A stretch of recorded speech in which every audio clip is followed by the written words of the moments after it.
বাংলাদেশ সহ বিশ্বের ৮০টিরও বেশি দেশের পণ্যের উপর ১০ থেকে ১২.৫% শুল্ক আরোপ করতে যাচ্ছে যুক্তরাষ্ট্র। বাংলাদেশ ছাড়াও নতুন শুল্ক আরোপের তালিকায় রয়েছে ভারত, পাকিস্তান, শ্রীলঙ্কা, চীন, জাপান, যুক্তরাজ্য, কানাডা, ইউরোপীয় ইউনিয়ন। শুক্রবার মধ্যরাত থেকে কার্যকর হচ্ছে নতুন শুল্ক। এ নিয়ে বিস্তারিত আলোচনা করতে ধানমন্ডি থেকে আমাদের সঙ্গে যুক্ত হচ্ছেন সিডিপির গবেষণা পরিচালক খন্দকার গোলাম মোয়াজ্জেম।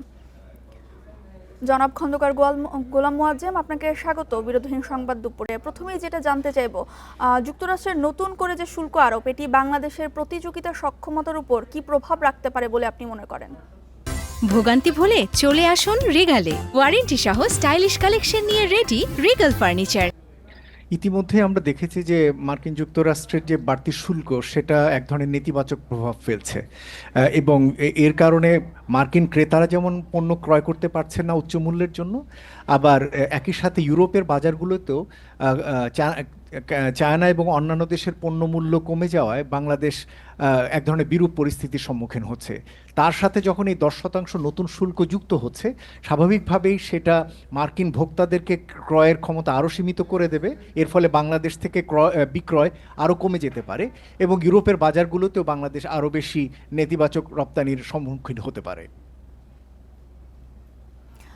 বাংলাদেশের বাণিজ্য স্বার্থ রক্ষায় সরকারের আসলে কি কি পদক্ষেপ নেওয়া উচিত, আপনার কি মনে হয়? আমার মনে হয় যে সময় এসছে নিজেদের দিকে তাকানোর। বিভিন্ন পক্ষের চাপে বিভিন্ন ধরনের চুক্তি বিভিন্ন সময় করা হয়েছে, পার্টিকুলারলি মার্কিন যুক্তরাষ্ট্রের সাথে কিছুদিন পূর্বে যে অ্যাগ্রিমেন্ট অন রেসিপ্রোকাল ট্যারিফটি করা হয়েছে, প্রকারান্তরে সেটা বাংলাদেশের কোনো সুবিধাই দিচ্ছে না, বরঞ্চ এই সময়কালে আমাদের উচ্চ মূল্যে পণ্য ক্রয় করতে হচ্ছে, কিন্তু মার্কিন বাজারে আমরা তেমন কোনো সুবিধা পাচ্ছি না। এমনকি চুক্তির ভিতরে বলা সত্ত্বেও এগুলো এই ধরনের মানবাধিকার সংক্রান্ত শ্রম সংক্রান্ত বিষয়গুলোর ক্ষেত্রে বাংলাদেশ পরিপালন করার শর্ত বলার পরেও কিন্তু বাংলাদেশের উপর 10% এই শুল্ক আরোপ হয়েছে। সুতরাং আমার মনে হয় যে এই ধরনের চুক্তির উপরে ডিপেন্ড না করে বাংলাদেশের নিজেদেরই উচিত নিজেদের স্বার্থে স্বার্থগুলো বা শ্রম অধিকারের বিষয়গুলো ক্ষেত্রে উন্নতি করা।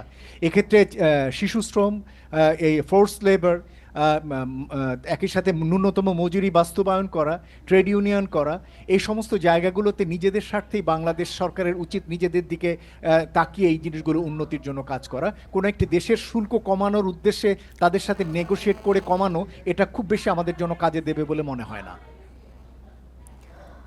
নতুন মার্কিন শুল্ক আরোপের ক্ষেত্রে যে অভিযোগগুলো তোলা হচ্ছে সেটা আসলে কতটা গ্রহণযোগ্য, আর এই ক্ষেত্রে আসলে কি কি পদক্ষেপ নেওয়া উচিত? যে অভিযোগগুলো তোলা হয়েছে সেই অভিযোগগুলো মার্কিন দৃষ্টিভঙ্গি থেকে যৌক্তিক, এবং সেটা বলা হয়েছে যে শুধু নিজের দেশে পণ্য আমদানি নয়, পণ্য উৎপাদন নয়, এমনকি যে সমস্ত দেশ থেকে কাঁচামাল বা পণ্য আমদানি করে পণ্য উৎপাদন করা হয় ওই সমস্ত তৃতীয় দেশগুলোর ক্ষেত্রেও যদি শ্রম লঙ্ঘন হয় তাহলে সেই দেশগুলোকেও এখানে যুক্ত করা হয়েছে। যেমন ইউরোপিয়ান ইউনিয়ন, কানাডা মূলত বিভিন্ন তৃতীয় দেশ থেকে পণ্য আমদানির যে সমস্ত দেশের শ্রম স্বার্থ নেই সেই সমস্ত কারণে তাদেরকে যুক্ত করা হয়েছে। এখন আমরা যে অভিযোগগুলো আনা হয়েছে এই অভিযোগগুলোর যৌক্তিকতা রয়েছে, কিন্তু আমাদেরও একবারেই সব জায়গায় উন্নতি করার সম্ভব না, আমাদেরকে ধাপে ধাপে এগুলো উন্নতি করতে হবে। কিন্তু এতদিন পর্যন্ত দেশের ভিতরে এই জিনিসগুলোকে এড়িয়ে যাওয়া বা কার্পেটের তলে লুকিয়ে রাখার একটা প্রবণতা ছিল। বাংলাদেশের কম্পিটিটিভনেস আগামীতে ধরে রাখার জন্য আমাদের নিজেদেরই স্বার্থে শ্রম অধিকারের বিষয়গুলো উন্নতি করা দরকার। এটাকে শুল্কের সাথে সম্পর্কিত করে নেগোশিয়েট করে কমানো বা সময়কাল বাড়িয়ে চেষ্টা করা, এগুলো থেকে দূরে সরে এসে নিজেদের জন্যই আসলে শ্রম স্বার্থের বিষয়গুলোকে দেখা। এবং আরেকটি বিষয় হলো আমাদের বিকল্প বাজারগুলোর ব্যাপারে ধীরে ধীরে আরও বেশি নজর দেওয়া। সনাতনী যে 2-3টি বাজার আছে, এর বাইরে যে বিশ্বের অন্যান্য বাজারগুলোও রয়েছে সেই বাজারগুলোতেও আমাদের রপ্তানির ব্যাপারে নজর বাড়ানো দরকার। জনাব খন্দকার গোলাম মোয়াজ্জেম, আপনাকে অসংখ্য ধন্যবাদ আমাদের সাথে যুক্ত হওয়ার জন্য।